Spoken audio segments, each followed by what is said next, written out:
दोस्तों, स्वागत है हमारे YouTube चैनल इसके स्टडी पॉइंट पे। आज आप लोगों के लिए सीटेट का जो हम एवरीडे लाते हैं सामाजिक विज्ञान का सेट 60 नंबर का, वे आप लोग फिर लिए लाए हैं। चलिए देखिए, लगाइए आप सेट कितना नंबर आपका आता है इसमें और बने रहे हमारे साथ वीडियो में। चलिए देखिए, पहला क्वेश्चन है 1857 के विद्रोह के बाद अंग्रेजों ने किस प्रकार भारत पर अपने नियंत्रण को समेकित किया। तो ऑप्शन नंबर 2 सही है। ईस्ट इंडिया कंपनी के सभी अधिकार ब्रिटिश साम्राज्य के हाथों में सौंप कर ताकि भारतीय मामलों को ज़्यादातर बेहतर ढंग से संभाला जा सके। हुआ था क्या, 1857 ईस्वी की बात करें तो उस समय वायसराय जो था लॉर्ड कैनिंग था। लॉर्ड कैनिंग के शासनकाल में इसे दबा दिया गया 1857 के विद्रोह को, और कंपनी के हाथों से छीन कर सत्ता जो है ब्रिटिश क्राउन के हाथों में दे दिया गया था। कब दे दिया गया था, तो 1 साल बाद 1858 ईस्वी को 1 नवंबर को।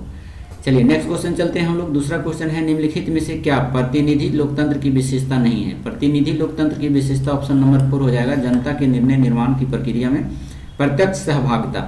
बाकी सब सही है। भारत के किस क्षेत्र को छोटा तिब्बत कहा जाता है, तो ये लद्दाख को कहा जाता है। नेक्स्ट क्वेश्चन लेके चलते हैं हम आपको अगले चैप्टर में, अगले क्वेश्चन में। देखिए बने रहिए हमारे साथ। 34 नंबर क्वेश्चन आपका कह रहा है कि भारत में अपीलीय प्रणाली और पौनर्वैदिक प्रणाली किसे कहते हैं। तो ऑप्शन नंबर ए सही है आपका। निचले न्यायालय के आदेश के खिलाफ उच्च न्यायालय में अपील का प्रावधान, इसी को कहा जाता है अपीलीय प्रणाली। चलिए नेक्स्ट क्वेश्चन चलते हैं हम लोग 35 नंबर में। 35 नंबर कह रहे हैं, निम्नलिखित में से कौन सा प्रायद्वीपीय पठार का लक्षण नहीं है। तो पठार का लक्षण इसमें जो देख ली, ऑप्शन नंबर ए हो जाएगा। इस पठार पर पश्चिम की ओर बहने वाली महानदी और कृष्णा नदी का मौजूद है। देखिए पश्चिम की ओर नहीं बहती है, जबकि पूर्व की ओर बंगाल की खाड़ी में जाकर गिर जाती है, तो ये गलत दिया हुआ है, बाकी सब सही है। नेक्स्ट क्वेश्चन है, निम्नलिखित में से कौन सा कथन अफ्रीका के बारे में सही है। कहता है इसके पश्चिम में यूराल पर्वत है जो कि एशिया की अलग करता है। तो 36 का ऑप्शन आपका गलत है, ये वाला अलग करता है, ये नहीं होता है। ऑप्शन नंबर 3 हो जाएगा। यह एक ही महाद्वीप है जिसे होकर कर्क रेखा, विषुवत रेखा, मकर रेखा, तीनों रेखा गुजरती है। अगर बात करें तीनों रेखा किस महादेश से गुजरती है, तो आपको आंसर में मारना है कहाँ से, अफ्रीका महादेश से। और वही क्वेश्चन उलट के दे दिया, अफ्रीका महादेश से कौन कौन लाइन गुजरता है, तो याद रखिएगा इसको।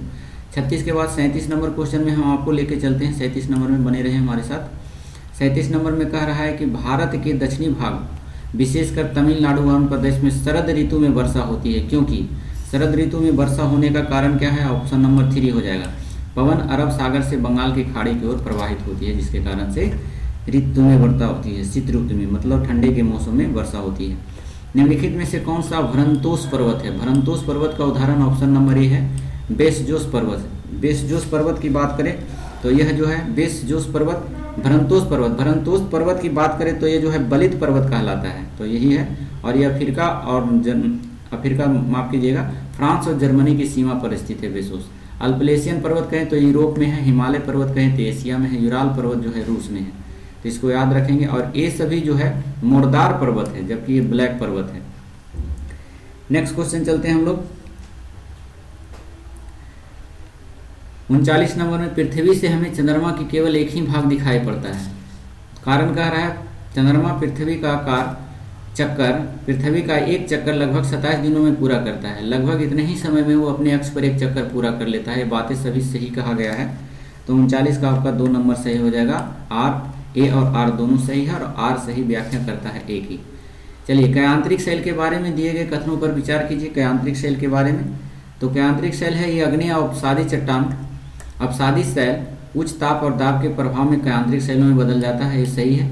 कयांत्रिक शैलों में उच्च ताप और दाब के प्रभाव में पिघल पर द्रवित मैग्मा बन जाते हैं, ये भी सही है आपका। और कह रहा है संगमरमर एक कयांत्रिक शैल है, ये भी सही है। तो तीनों आपका सही है, ऑप्शन नंबर 4 हो जाएगा। 41 नंबर में चलिए देखिए, अंतरिक्ष में प्रवेश करने वाले उल्का पिंड वायुमंडल के किस परत में आने पर जल जाते हैं। तो जल जाता है मध्यमंडल में आने पर। अगर बात करें बहिर्मंडल, समताप मंडल, मध्यमंडल का, तो देखिए सबसे पहले होता है क्षोमंडल, क्षोमंडल के बाद आता है समताप मंडल, समताप मंडल के बाद आता है मध्यमंडल, मध्यमंडल के बाद आता है फिर आयन मंडल, आयन मंडल के बाद फिर आता है बहिर्मंडल। ये सभी याद रखना है। मौसम सारी जितनी घटनाएं जो होती है क्षोमंडल में होती है। हवाई जहाज जो उड़ता है समताप मंडल में उड़ता है, तो ये सभी आपको याद रखना है।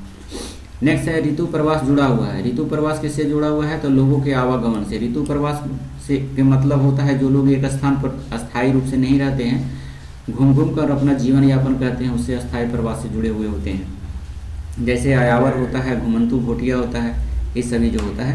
ये लोग क्या करते हैं कि सर्दियों के मौसम में पशु चराने के लिए जो है पर्वतों पर चले जाते हैं और गर्मी होने पर जो है फिर नीचे उतर जाते हैं। नेक्स्ट क्वेश्चन चलते हैं हम लोग 43 नंबर पर। अस्थायी पवनों के संदर्भ में कथन ए और बी पर विचार कीजिए और ये पवनी साल भर लगातार एक ही दिशा में चलती रहती है। 43 नंबर का है जो ये गलत दिया हुआ है, एक ही दिशा में नहीं चलती है, सभी दिशाओं में चलती है। पश्चिम एवं पूर्व पवने का उदाहरण होता है, ये भी गलत है, तो आपका दोनों आंसर गलत हो जाएगा। ए और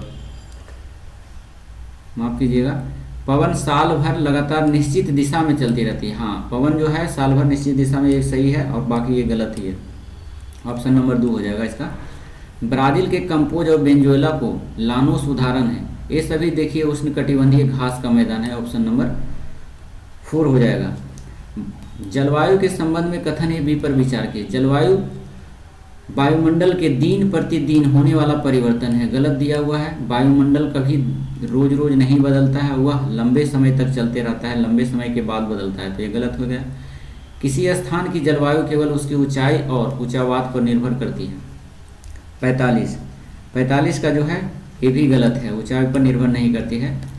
चलिए तो ऑप्शन नंबर ए हो जाएगा, ए और बी दोनों गलत हो जाएगा। 46 नंबर में हम लेके चलते हैं आपको, चलिए देखिए यहाँ पर है 46 नंबर में बने रहेंगे हमारे साथ। 46 नंबर में कह रहा है आपका, चलिए देखिए, दिए गए लक्षणों ए और बी के आधार पर ऊर्जा स्रोत की पहचान करें। आपको पहचानना है ऊर्जा किस प्रकार की है इसमें। देखिए पहला नंबर में कहा गया है आपको कि यह एक परंपरागत ऊर्जा का स्रोत है, ठीक। और दूसरा नंबर में कह रहा है कि यह ऊर्जा स्रोत तब निर्मुक्त होती है जब अपरिकृष्ट तेल को धरातल पर लाया जाता है, तो ऐसा कह रहा है प्राकृतिक गैस के बारे में। ऑप्शन नंबर 3 हो जाएगा। चलिए, भारत शोध संस्थान मैत्री कहाँ अवस्थित है, तो मैत्री है जो अंटार्कटिका में स्थित है। अंटार्कटिका में भारत के 3 शोध संस्थान है, पहला, दूसरा और तीसरा। कौन कौन है इसको याद रखिएगा। पहला जो था जिसका नाम था गंगोत्री, जो खोला गया था कब, इंदिरा गांधी के समय में 1980 से 84 के बीच में। और दूसरा जो खोला गया था वो था मैत्री, वो खोला गया था 1988 से 89 ईस्वी में। और तीसरा जो खोला गया 2012 में भारती था। तो तीनों आपको याद रखना है, 3 मैत्री संस्थान था। हालांकि गंगोत्री अब खत्म हो चुका है, अभी 2 ही वो है इसमें, मैत्री और भारती। लेकिन अगर अंटार्कटिका में पूछ देगा, अंटार्कटिका में शोध संस्थान की शुरुआत कब हुई थी, तो 1981 ईस्वी में हुआ था। चलिए ये भी याद रखना है। नेक्स्ट क्वेश्चन चलते हैं, निम्नलिखित में से कौन सा कथन खनिज के संदर्भ में सही नहीं है।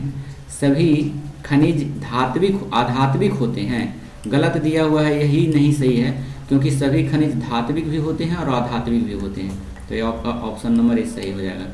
चलिए 49 नंबर में चलते हैं, नर्मदा घाटी के बारे में। नर्मदा घाटी के बारे में कह रहा है, मिलान कीजिए। तो इसका आंसर देख लीजिए, इसका आंसर हो जाएगा आपका 4 नंबर, 1 का 2 हो जाएगा। 1 का 2 नर्मदा घाटी जो है अखेट और संग्राहक था। भज्जी 2 था, गणतंत्र से संबंधित था। गारो पहाड़ियाँ और खासी पहाड़ियाँ जो मेघालय में है वो किससे संबंधित था, तो ये जो आपका संबंधित था 5 से संबंधित था। आरंभिक की ऋषि हुआ था यहीं पर। गंगा घाटी की निर्माण हुआ था लगभग 2500 वर्ष पहले का शहर था ये, गंगा घाटी के किनारे जो शहर थे। और सिंधु घाटी उसकी सहायक नदियां जो प्रथम नगर से संबंधित था। सिंधु घाटी की सभ्यता जिसे पढ़े थे, तो वो जो था प्रथम नगर था। तो आपका आंसर नंबर हो जाएगा 4। 50 नंबर में कह रहा है, नीचे दिए ए और बी भारतीय इतिहास की तिथियों और कालों के समसामयिक वाद विवादों के संदर्भ में दिए गए हैं। क्या दिए गए हैं 50 नंबर में, तो हमारे साथ जुड़े रहिएगा वीडियो में। चलिए देखिए, कह रहा है कि हिंदू मुस्लिम ब्रिटिश जैसी कला विधि उपयुक्त है, क्योंकि शासकों का धर्म ही एकमात्र महत्वपूर्ण ऐतिहासिक वर्णन रहा था। सिर्फ धर्म कारण नहीं था, इसके सिवा और भी बहुत सारे कारण हैं, तो इस ठोस आंसर नहीं हो जाएगा, ये गलत आंसर दिया हुआ है। चलिए दूसरा नंबर का रहा है, लंबी समय अवधि में घटित होने वाली ऐतिहासिक प्रक्रियाओं को निश्चित तिथियों और काल विभाजनों के अंतर्गत लाना समस्यात्मक है। तो ये आपका सही हो जाएगा, ए गलत है और बी सही है, ऑप्शन नंबर ए हो जाएगा। 51 नंबर में चलते हैं हम लेकर के आपको, नीचे दिए गए कथनों 19वीं सदी में नई लोकप्रिय भारतीय कला के संदर्भ में है क्या है, कथन कारण करके दिया हुआ है, 2 कथन दिया है, आपको चुनना है। कई चित्रों में अपने आसपास के बदलावों का उपहास किया गया। अंग्रेजी भाषा लोगों के नए शौकों को मजाक तथा औरतों को घर से बाहर ना निकलने की सलाह दिया था। 51 नंबर का ये आपका सही है, ये आपका सही हो जाएगा। बी में कह रहा है कि राष्ट्रवादी विचारों को अभिव्यक्त करने और लोगों को ब्रिटिश शासन के खिलाफ उद्वेलित करने के लिए छवियों का इस्तेमाल किया गया था। तो देखिए आपका ये वाला जो है सही था, ये भी आपका सही नहीं है। उद्वेलित है जो छवियों के खिलाफ सिर्फ नहीं हुआ था। तो आपका देखिए ऑप्शन नंबर आपका 3 हो जाएगा। ए और बी दोनों सही है, लेकिन ठोस यह आंसर नहीं दिया हुआ है, परंतु ए की व्याख्या बी नहीं करता है सही ढंग से। चलिए नेक्स्ट क्वेश्चन चलते हैं हम लोग आपको लेकर के 52 में। चलिए देखिए 52 यहाँ है आपका। 52 में आपका कह रहा है कि भारत में आरंभिक मानवों पर समझ के लिए निम्नलिखित में से किसे एक प्राथमिक स्रोत माना जा सकता है। तो प्राथमिक स्रोत माना जाता है मध्य प्रदेश की शैल चित्रकला, क्योंकि वहाँ मध्य प्रदेश में बहुत महत्वपूर्ण चित्रकला है। जैसे भीमबेटका हो गया, तो भीमबेटका भी पूछेगा कहाँ है, मध्य प्रदेश में। नेक्स्ट क्वेश्चन है ब्रिटिश काल से पहले बच्चों को पढ़ाया जाता था। तो बच्चों को कैसे पढ़ाया जाता था? ऑप्शन नंबर 4 सही है। साल भर फसल कटाई के समय को छोड़कर जब खेतों में काम करते थे। देखिए सालों भर पढ़ाई होता था, लेकिन जब फसल कटाई की टाइम आता था तो बच्चों को है जो खेतों में काम करना पड़ता था, तो उस समय को छोड़कर है जो सभी दिन पढ़ाई होता था। अगला क्वेश्चन है, नीचे दिए गए कथन 18वीं से 19वीं शताब्दी में यूरोप में राष्ट्र राज्यों के उदय के संदर्भ में है। 53 का हो गया आपका। 54 नंबर में हम लोग लिखते चलते हैं आपको। 54 में देख लीजिए, कह रहा है नीचे दिए कथन 18वीं से 19वीं शताब्दी में यूरोप में राष्ट्र राज्यों के उदय संदर्भ में है। इसको कथन करके दिया हुआ है 18वीं शताब्दी तक यूरोप के लोग स्वयं को राष्ट्र राज्य के रूप में देखते थे। तो राष्ट्र राज्य के रूप में देखते थे ऐसा बात नहीं है, गलत है ये दिया हुआ। दूसरा कह रहा है कि आरंभिक 19वीं शताब्दी में लोगों को यह बोध कराया गया कि प्रत्येक भाषी समुदाय एक अलग राष्ट्र था। तो ये सही है।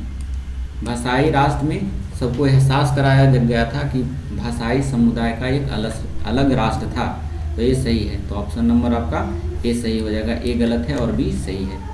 अगला क्वेश्चन है BCE यानी BC जिसको कहते हैं BC और E, इसका होता है इनमें से इसमें कोई आंसर नहीं दिया हुआ है।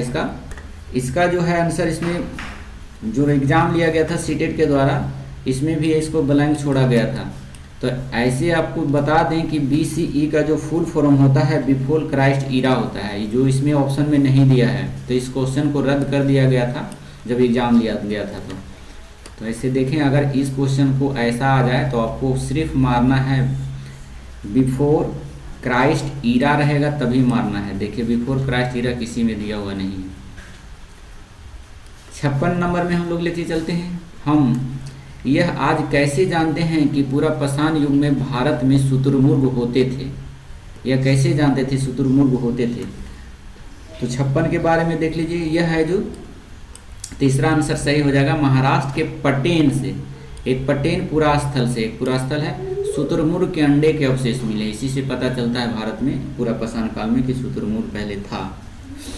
नेक्स्ट क्वेश्चन चलते हैं हम लोग, हड़प्पा सभ्यता का पतन कैसे हुआ? देखिए हड़प्पा सभ्यता का पतन के बारे में अनेक जो इतिहासकारों ने अपना अपना अलग अलग मत दिया है। तो वही मत को इसमें पहचानना है। देखिए कौन कौन है। तो इसमें जो हो जाए, ऐसा लगता है कि शासकों का नियंत्रण समाप्त हो गया। ये आपका सही आंसर है। शासक का जब नियंत्रण समाप्त हो गया तो उसका पतन हो गया, ये भी कारण था। जंगल का विनाश हो गया, इससे कोई लेना देना जंगल के विनाश से नहीं था। सभ्यता के पूरे क्षेत्र में बाढ़ आ गई थी, ये भी सही कारण है। बाढ़, कोई इतिहास कहते हैं कि जो है हड़प्पा सभ्यता का पतन का कारण जो था बाढ़ था। कोई कहता था 7 शासक लोग मर गए, उसका नियंत्रण समाप्त हो गया, ये भी कथन सही है।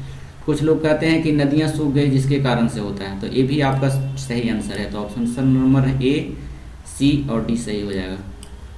नेक्स्ट क्वेश्चन चलते हैं हम लोग। महायान बौद्ध धर्म के अंतर्गत है। महायान बौद्ध धर्म के अंतर्गत क्या है? बौद्ध की प्रतिमाएं बनाए जाने लगी, बौद्ध धर्म से संबंधित। नेक्स्ट क्वेश्चन चलते हैं। खिलजी और तुगलक वंश के अंतर्गत प्रशासन और समेकन के संदर्भ में सही क्या है? तो ऑप्शन नंबर इसका 4 सही है। दिल्ली से बंगाल जैसे सुदूर प्रांतों का नियंत्रण कठिन था। मतलब दिल्ली कहाँ? मान लीजिए ये हमारा इंडिया है, मान लीजिए ये इंडिया है, तो देखिए इंडिया में दिल्ली यहाँ है, और अगर हम सुदूर प्रांत की बात करें, बंगाल यहाँ है, तो यहाँ से यहाँ तक दूरी बहुत ज़्यादा हो जाता था, जिससे नियंत्रण करना कठिन हो जाता था। 60 नंबर क्वेश्चन में हम लेके चलते हैं आपको। चलिए देखिए 60 नंबर में क्या कह रहा है। 60 नंबर में आपका कहा जा रहा है कि जनजातीय लोगों के इतिहास के पुनर्निर्माण में निम्न में से कौन सा कथन गलत है? गलत कथन को आपको चूज करना है। तो 60 का देखिए 3 आंसर गलत दिया हुआ है। अधिकांश जनजातीय समूहों में लिखित दस्तावेज रखा है, ये गलत है। लिखित दस्तावेज किसी के पास नहीं, ये गलत दिया हुआ है। निम्नलिखित में से जेंडर रूढ़िवादिता का उदाहरण नहीं है। तो रूढ़िवादिता का उदाहरण कौन नहीं है? तो ऑप्शन नंबर 4 हो जाएगा। हालांकि लड़के कक्षागत चर्चा में दबदबा बनाने का प्रयास करते हैं, लेकिन लड़कियां एवं लड़कों दोनों की सहभागिता को प्रोत्साहित किया जाता है। देखिए कक्षा में जो है, अगर टीचर आप बनते हैं तो कक्षा में चाहे लड़का हो या लड़की हो, दोनों का समान भाव से आपको देखना होगा, सहभागिता देना होगा। क्योंकि रूढ़िवादी आजकल जो सबसे अधिक चलती है वह गांव में चलती है। लड़कियों अगर कुछ कर रहा है तो उसके खिलाफ है जो बोला जाता है, और लड़कों के खिलाफ नहीं। तो ऐसी बात नहीं है, आपको समान नज़र से देखना है। रूढ़िवादिता पहले वाले सेट में भी बताए थे, पुराने विचार रखने वाले को कहा जाता है रूढ़िवादी। नेक्स्ट क्वेश्चन चलते हैं। सामाजिक विज्ञान शिक्षण को प्रभावी बनाने के लिए आवश्यक होगा। क्या आवश्यक होगा? तो देखिए इसमें आपका अतीत की सभी संस्कृति प्रथाओं को बनाए रखना, ये गलत है। साहित्यिक स्रोतों को समालोचन विश्लेषण करना चाहे तो कितनी भी पुराने हो, तो ये आपका सही हो जाएगा। सभी गैर शाब्दिक स्रोतों का निष्कासन करना, ये नहीं होगा। और स्रोतों से ट्राईएंगुलेशन यानी त्रिकोणीय को प्रमुखता देना होगा, ये आपका सही है। तो बी और डी आपका सही आंसर हो जाएगा 4। नेक्स्ट क्वेश्चन चलते हैं। कक्षा में सामाजिक न्याय के प्रति संवेदनशीलता को प्रोत्साहित किया जा सकता है। तो ये किया जा सकता है, देखिए कथन कारण करके दिया हुआ है। कक्षा में विचार विमर्श के दौरान समकालीन जन आंदोलनों और पक्ष समर्थन की कहानियों के अंशों को शामिल करके, ये सही दिया हुआ है। भारतीय सामाजिक परिपेक्ष के ऐतिहासिक संदर्भों को एक गैर बराबर शक्ति समीकरण के रूप में देखकर, तो ये भी आपका सही है। अगला है सामाजिक न्याय और आधारित संवैधानिक प्रावधानों को कक्षा चर्चाओं में शामिल करके, ये भी आपका सही है। कक्षा में दोषी बच्चों को तुरंत शारीरिक दंड देना, ये गलत दिया है। थोड़ा सा गलत कर दिया तो आप दंड नहीं दे सकते, आप समझाने का उसे प्रयास करने की अगले बार वो गलती ना करें। ये नहीं हो कि डंडा से मारना शुरू कर दें, ऐसा तो आप पर भी कार्रवाई होगी। तो ऐसा नहीं करना है। ऑप्शन नंबर 3 आपका सही हो जाएगा। नेक्स्ट क्वेश्चन चलते हैं। इतिहास शिक्षण शास्त्र प्रयास करेगा। क्या प्रयास करेगा 64 में? तो देखिए इसमें कह रहा है इतिहास का निर्माण स्रोत पर आधारित होता है, बिल्कुल सही होता है, सही कहा गया है। इतिहास सामाजिक प्रतिक्रियाओं में निरंतरता और बदलाव को खोजें, ये भी आपका सही है। इतिहास व्याख्याओं के विभेदों को मनलग्न हो तथा उन प्रमुख समुदायों से विचारों को अनुमोदित करें। ये समुदायों से संबंधित ये ठोस नहीं है, गलत दिया हुआ है। इतिहास घटनाओं को एक काल विशेष के सामाजिक राजनीतिक संदर्भों में रखकर देखें, तो ये आपका सही है। तो ए बी डी आपका सही आंसर 3 हो जाएगा। 64 का 3। 65 नंबर में हम लोग चलते हैं लेके आपको। चलिए देखिए 65 नंबर में कह रहा है प्रदूषण रहित हवा का अधिकार भारत में किस मौलिक अधिकार के भाग के रूप में स्वीकारा गया है? तो ये जीवन के अधिकार, ऑप्शन नंबर 3। भारत का वर्णन करने के लिए विविधता में एकता मुहावरे का निर्माण किसने दिया था? अगले सेट में भी पूछा था। विविधता माने होता है अनेकता, अनेकता में एकता, ये शब्द दिया था पंडित जवाहरलाल नेहरू के द्वारा। ऑप्शन नंबर 2 हो जाएगा। चलिए 66 के बाद 67 नंबर में हम लोग चलते हैं लेके आपको। 67 क्वेश्चन नंबर बने रहेंगे। देखिए यहाँ कह रहा है कि लोकसभा में कितने सदस्य मनोनीत होते हैं, ना कि मतदान द्वारा चुनकर आते हैं। तो देखिए लोकसभा में जो है एंग्लो इंडियन के रूप में 2 गो मनोनीत हुआ करता था राष्ट्रपति के माध्यम से। लोकसभा की बात कर रहा हूँ मैं, तो लोकसभा की बाबात करें तो 2 गो और राज्यसभा की बात करें तो 12 गो होता था, है ना। लेकिन जब 101वां संविधान संशोधन लाया, 104वें संविधान 104वां संविधान संशोधन लाया गया 2019 में, है ना, तो उसमें एंग्लो इंडियन को जो है चुना जाता था राष्ट्रपति के द्वारा 2 गो को, और उसको समाप्त कर दिया गया था। बहुत ही इंपॉर्टेंट क्वेश्चन है। लाया गया था कब? 104वां संविधान संशोधन 2019 में लाया गया और 2020 में इसे लागू कर दिया गया, ख़त्म कर दिया गया। 2 गो जो चुना जाता था एंग्लो इंडियन, तो उसको ख़त्म कर दिया गया। एंग्लो इंडियन की बात करें तो किस अनुच्छेद में था? 331 में पहले था, तो ख़त्म ही कर दिया गया। अनुच्छेद पूछेगा तो अभी भी 331 में वर्णन इसका था। नेक्स्ट क्वेश्चन चलते हैं। वर्ष 2006 में नेपाल में सरकार का एक रूप राजतंत्र के रूप में बदलकर हो गया। देखिए पहले 2006 में नेपाल सरकार जो था, 2006 से पहले वहाँ भी था राजतंत्र था, लेकिन 2006 के बाद जो है यहाँ भी लोकतंत्र हो गया था।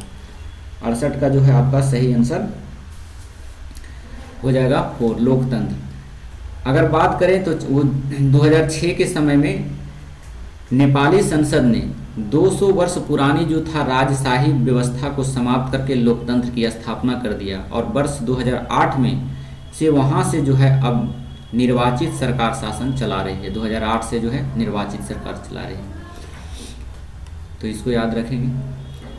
69 में है जन स्वास्थ्य के क्षेत्र में कोस्टरिका। देखिए कोस्टरिका उपगम किसे कहा गया है?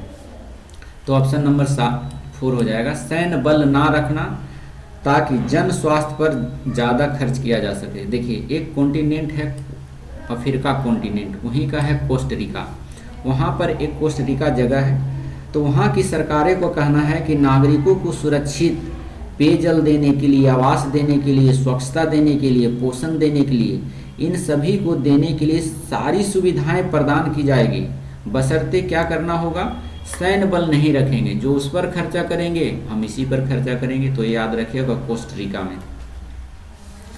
नेक्स्ट क्वेश्चन चलते हैं 70 नंबर में। 70 नंबर का रहा है 1997 में भारतीय उच्चतम न्यायालय ने विशाख निर्देशों की रचना महिलाओं को डैश यौन उत्पीड़न से बचाने के लिए किया गया।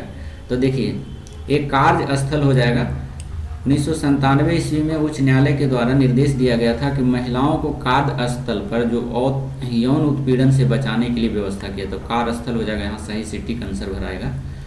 निम्नलिखित में से कौन भारत में एक राज्य के राज्यपाल की नियुक्ति करता है? तो राज्यपाल की नियुक्ति जो करता है केंद्र सरकार के माध्यम से होता है, ऑप्शन नंबर 4। ऐसे वह जो होता है राष्ट्रपति का आदमी होता है।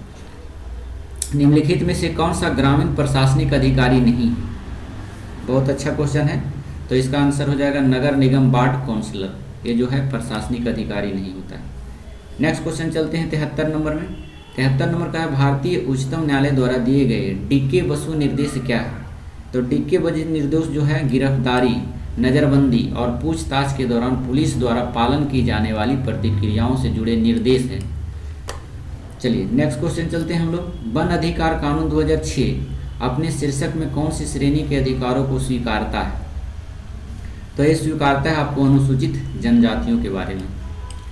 नेक्स्ट क्वेश्चन चलते हैं हम लोग। द्वितीय स्रोत का उदाहरण है, तो द्वितीय स्रोत का उदाहरण कौन सा है? तो द्वितीय स्रोत का उदाहरण आपका आंसर ए हो जाएगा। हमारे अतीत यानी कक्षा 6 के लिए NCERT की इतिहास की पाठ्य पुस्तकें, ये जो है द्वितीय स्रोत का उदाहरण है। नेक्स्ट क्वेश्चन चलते हैं हम लोग। नीचे दिए गए कथनों पर विचार कीजिए। क्या कथन कह रहा है? कह रहा है आपका कि परीक्षाएं तंत्र की सुविधा के लिए निर्मित कृत्रिम परिस्थितियां हैं, ना कि व्यक्तिगत शिक्षार्थी के लिए। तो ये आपका सही दिया हुआ है। दूसरा कह रहा है कि स्मृति परीक्षण से दूर दक्षताओं की परीक्षा पर जोर के रूप में बदलाव सामाजिक विज्ञान की कक्षाओं में तनाव को कम करेगा। ये भी आपका सही दिया है, तो दोनों ऑप्शन सही है, ए और बी दोनों सही है। ऑप्शन नंबर 3 हो जाएगा। नेक्स्ट क्वेश्चन चलते हैं। सामाजिक विज्ञान की अध्यापक या अध्यापिका का मुख्य उद्देश्य होना चाहिए। क्या होना चाहिए? सामाजिक विज्ञान के टीचर है तो आपका उद्देश्य क्या होना चाहिए, यही पूछ दिया है क्वेश्चन।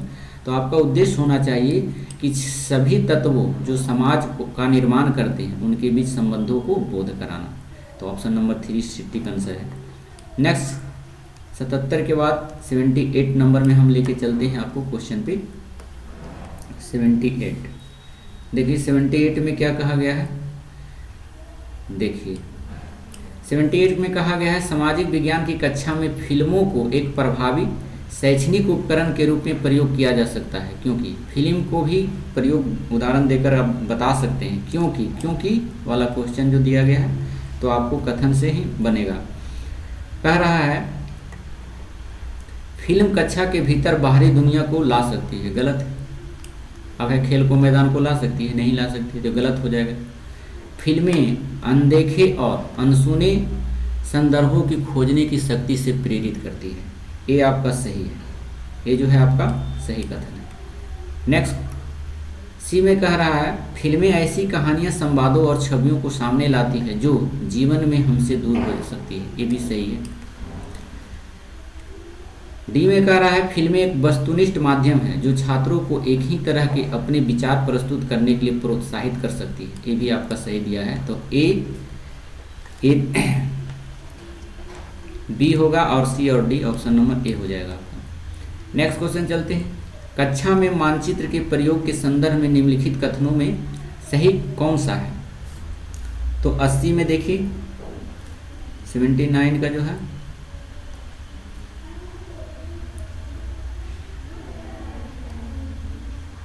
बने रहेंगे हमारे साथ वीडियो में। 80 नंबर में चलते हैं हम लोग। कक्षा में मानचित्र का प्रयोग संदर्भ में निम्नलिखित में से कथनों में से सही कौन सा है? तो आपका हो जाएगा मानचित्र एक सामाजिक राजनीतिक निर्मित है, तो ये आपका सही हो जाएगा। दूसरा है चिरकाल के उत्तर को सदा सभी सामाजिक राजनीतिक संदर्भों में मानचित्र पर ऊपर दर्शाया गया है, ये भी आपका सही है। इसमें कह रहा है मानचित्र एक त्रिआयामी साधन है जबकि हम एक दो आयामी दुनिया में रहते हैं, तो ये भी आपका सही है। शिक्षार्थियों में समय की अवधारणा को विकसित करने के लिए मानचित्र एक सहायक सामग्री है, ऐसा नहीं है, तो ये भी सी आपका सही है, ऑप्शन नंबर ए हो जाएगा। 81 नंबर में हम लेके चलते हैं आप लोग। 81 नंबर में जो है ये सब पेडालॉजी का क्वेश्चन है आपका। चलिए देखिए, शिक्षार्थियों के जीवन में अधिगम को जोड़ने के प्रयास में सामाजिक विज्ञान के शिक्षक को चाहिए कि क्या चाहिए उनको चाहिए, देख लीजिए, विषय वस्तु में विविध सांस्कृतिक दृष्टिकोणों को इरादतन यानी जानबूझकर एवं सुस्पष्ट शामिल करें, ये सही है आपका।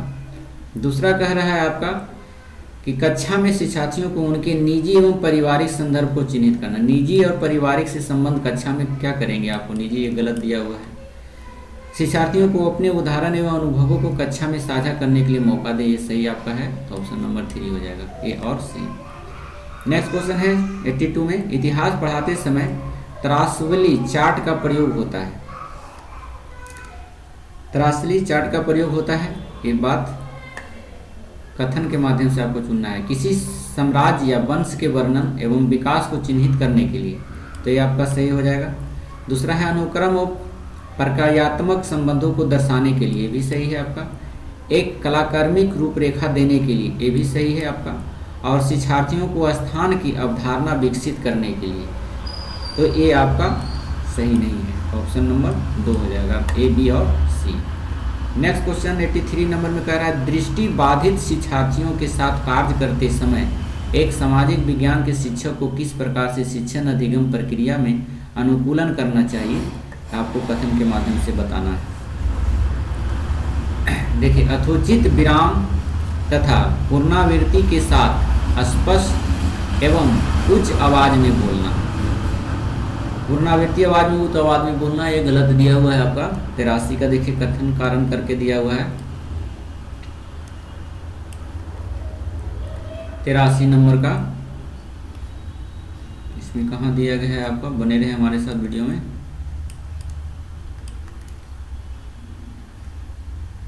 हमारे साथ जुड़े रहेंगे थोड़ा।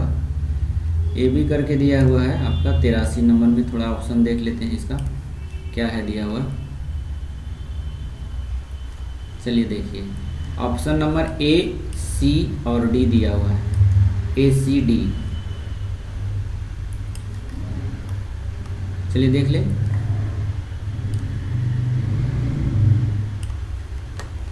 अथोचित विराम और पूर्णावर्ती को शिक्षण स्पष्ट रूप से आवाज में बोलना, ये सही है आपका दिया हुआ है। विविध प्रकार के आकर्षण दृश्यों वाले कार्यक्षेत्रों का प्रयोग करना, ये सब गलत दिया है। और मौखिक संकेतों द्वारा कल्पना करने के अवसरों को उत्पन्न करना, ये सही है आपका। और एक क्वेश्चन आपका डी सही होगा जो यहाँ पर दिया गया है। देखिए, कक्षा में चर्चा के दौरान जो है टेक्सटाइल सामग्रियों का शामिल करना, ये आपका सही है। तो आपका ए सी डी आपका सही आंसर है। नेक्स्ट है 84 नंबर में चलते हैं। सामाजिक विज्ञान शिक्षण में प्रोजेक्ट विधि के कथनों पर विचार कीजिए। तो देखिए, इसमें कह रहा है कि यह उपयोगितावादी दृष्टिकोण से प्रेरित है, ये सही है आपका। यह शिक्षार्थियों को खोजी बना देता है, मतलब ढूंढने पर जो है, इन्वेंशन करने पर बना देता है। सामाजिक विज्ञान प्रोजेक्ट, जो प्रोजेक्ट देते हैं बनाने के लिए बच्चे को स्कूल में, तो उसको इन्वेंशन वो कर सकता है, ये भी आपका सही है। तीसरा है, यह पूर्ण रूपेण से एक शिक्षक केंद्रित विधि है। शिक्षक केंद्रित विधि नहीं है, गलत है।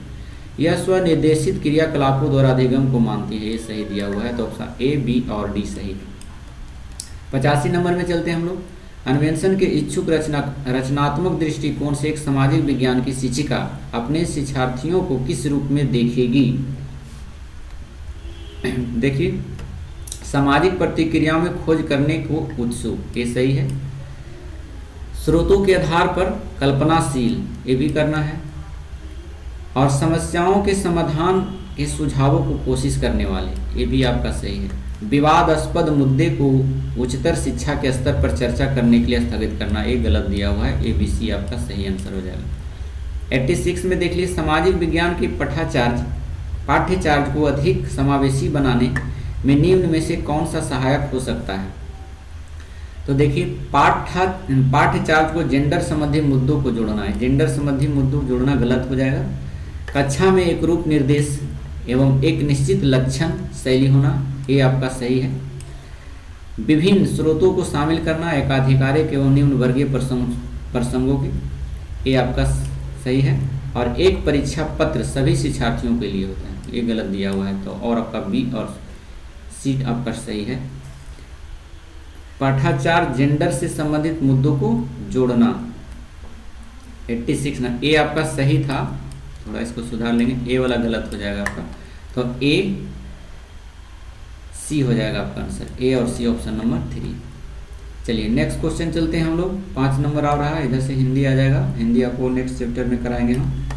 चलिए 5 क्वेश्चन और है, बने रहे हमारे साथ। चलिए देखिए क्या कह रहा है 87 नंबर में कह रहा है कि विद्यार्थियों को विवेचनात्मक होना क्यों सीखना चाहिए?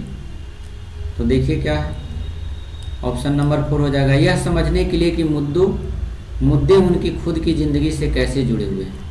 अगला क्वेश्चन है, निम्नलिखित उदाहरणों में विविधता को दर्शाने वाले उदाहरण का चयन कीजिए।